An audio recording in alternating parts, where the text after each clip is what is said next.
महाराज जी, कर्म और भजन में कौन बड़ा? भजन, क्योंकि कर्म नाशवान शरीर से शुभ और अशुभ कर्म होते रहते हैं, और भजन शुभ अशुभ दोनों को भस्म करके सुख ही सुख प्रदान करता है। कर्म में कभी सुख है, कभी दुख है, कभी लाभ है, कभी हानि है, कभी मान है, कभी अपमान है, कभी निंदा है, कभी स्तुति है। लेकिन भजन में केवल भगवान और महासुख।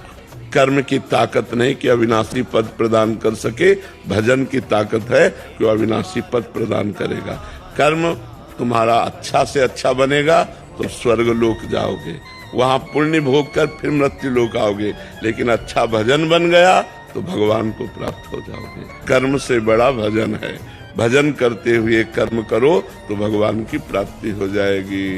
कर्म त्यागी नहीं होता, कर्म फल त्यागी होता है।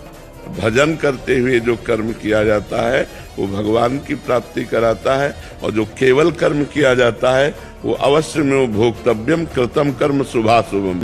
शुभ और अशुभ कर्म जो बनेगा उसे भोगना पड़ेगा। और भजन इन भोगों का विनाश करके भगवत प्राप्ति करा देता है। जो नाम जापक को सुख मिलता है, जो नाम की महिमा है, वो स्वयं भगवान नहीं वर्णन कर सकते। भजन की समानता कर्म कैसे कर सकता है?